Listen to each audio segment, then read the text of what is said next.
आंसू बहने लगे। दिल में एक ख्याल उभरा, जब मेरे अब्बा जान एक अजनबी बीवा की भूख और तकलीफ की फिक्र कर रहे हैं, तो क्या यह मुमकिन है कि मैं उनकी बेटी पीछे रह जाऊं? वो कुछ कहे बगैर दरवाजे से पीछे हट गईं। अंदर दाखिल न हुई, न सलाम किया, न कोई बात। कदम खामोशी से पलटे और वो वापस अपने घर की तरफ रवाना हो गईं, लेकिन दिल में एक इरादा लिए हुए कि वो भी कुछ करेंगी। असल में हजरत फातिमा रजी अल्लाह ताला अन्हा का दिल बेहद नरम था। जब उन्होंने सुना कि एक बीवा औरत 2 दिन से भूखी है तो उनका दिल टूटने लगा। वो तेजी से अपने घर वापस लौटी। घर पहुंचकर फौरन चूल्हा जलाया, अपने हाथों से 2 रोटियां तैयार कीं, साथ में कुछ खजूरें लीं और उन्हें कपड़े में बांधकर तैयार हो गईं। जैसे ही वो बाहर निकलने लगीं, दरवाजे से उम्मे सलमा रजी अल्लाह ताला अन्हा अंदर दाखिल हुईं। सलाम करके कहने लगीं, ऐ फातिमा, मैं तो तुमसे मिलने आई थी, लेकिन तुम कहां जा रही हो? हजरत फातिमा रजी अल्लाह ताला अन्हा ने जवाब दिया, मदीने की सरहद के उस पार पहाड़ के करीब एक जंगल के किनारे एक बीवा औरत रहती है। वो 2 दिन से भूखी है, मैं उसे खाना देने जा रही हूं। ये सुनकर उम्मे सलमा रजी अल्लाह ताला अन्हा हैरत से बोल उठी, तुम अकेली वहां कैसे जाओगी? वो रास्ता तो खतरनाक है, जंगल पार करना होगा और वहां दरिंदा सिफत जानवरों का भी खतरा है। हजरत फातिमा रजी अल्लाह ताला अन्हा ने नरमी से मुस्कुराकर फरमाया, क्या तुम नहीं जानती कि इस दुनिया की हर चीज अल्लाह की मखलूकन है? जंगल के दरिंदे भी अल्लाह का जिक्र करते हैं। अगर दिल में नीयत खालिस हो तो अल्लाह हिफाजत भी खुद करता है। ये कहकर वो धूप से झुलसे हुए रेतीले रास्ते पर तपते हुए सहरा की तरफ चल पड़ी। कदम धीरे धीरे आगे बढ़ते जा रहे थे। कुछ ही देर में सूरज मगरिब की तरफ झुकने लगा। आसमान पर रोशनी मध्यम होने लगी। जानवर अपनी पनाहों की तरफ लौटने लगे। हिरन तेजी से अपने ठिकानों की जानिब भागे।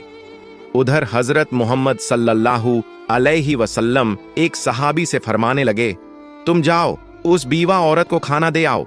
लेकिन सहाबी अभी उठने ही वाले थे कि रसूलुल्लाह सल्लल्लाहु अलैहि वसल्लम ने मुस्कुराकर फरमाया, शायद तुम्हें मालूम नहीं, फातिमा तो पहले ही निकल चुकी है। ये सुनकर एक और सहाबी भी उसी नीयत के साथ जंगल की सिमत रवाना हो गए।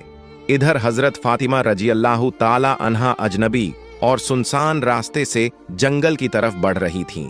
तन्हा थीं, लेकिन उनके कदमों में कोई हिचकिचाहट न थी। दूसरी तरफ वो सहाबी भी जंगल में दाखिल हो चुके थे, मगर दोनों को एक दूसरे की मौजूदगी का इल्म न था। रास्ते में हजरत फातिमा रजी अल्लाह ताला अन्हा को कुछ अजीब सा एहसास हुआ, जैसे कोई उनके पीछे है। जमीन तो खामोश थी, लेकिन फिजा में एक हरकत सी महसूस हो रही थी। उन्होंने रुककर पीछे देखा तो एक शेर खामोशी से उनके पीछे पीछे आ रहा था। शेर करीब आ गया, लेकिन हजरत फातिमा रजी अल्लाह ताला अन्हा के चेहरे पर खौफ का नाम और निशान तक न था। वो अपनी जगह पर खड़ी रहीं और शेर की आंखों में आंखें डालकर पुरसुकून आवाज में फरमाया, ऐ जंगल के शेर, तू भी अल्लाह की मखलूका है और मैं भी। अल्लाह ने तुझे ताकत दी है, मगर मुझे इरादा दिया है।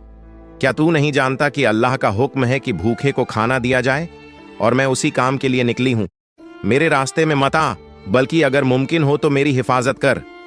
उनके अल्फाज में वो यकीन और नरमी थी जो सिर्फ एक सच्चे दिल से निकलती है। शेर रुक गया। उसकी आंखों की तेजी मध्यम पड़ गई, जैसे वो हजरत फातिमा रजी अल्लाह ताला अन्हा की बात को समझ रहा हो। फातिमा रजी अल्लाह ताला अन्हा की जबान से जैसे ही ये पुरएतमीनान अल्फाज अदा हुए, एक हैरत अंगेज मंजर सामने आया। अल्लाह के हुक्म से वो शेर, जो चंद लम्हे पहले खामोशी से उनकी तरफ बढ़ रहा था, यकायक रुक गया। फिर आहिस्ता आहिस्ता शेर ने अपना सर झुकाया, कदमों के पास आकर बैठ गया, अपने पंजे जमीन पर रख दिए और अपनी दुम को लंबा फैलाकर जमीन से लगा दिया। अचानक उसकी जबान खुल गई। उसने निहायत आजिजी से कहा, ऐ खातून जन्नत, जन्नत की सरदार फातिमा, मेरा सलाम कबूल फरमाइए और मेरा सलाम रहमत दो आलम हजरत मोहम्मद सल्लल्लाहु अलैहि वसल्लम तक भी पहुंचा दीजिए। मैं आपको नुकसान पहुंचाने नहीं आया, बल्कि आपकी हिफाजत के लिए हाजिर हुआ हूं। जिस नबी को पैदा न किया जाता तो कायनात भी न बनती। हम उस मेहरबान नबी की बेटी को कैसे नुकसान पहुंचा सकते हैं?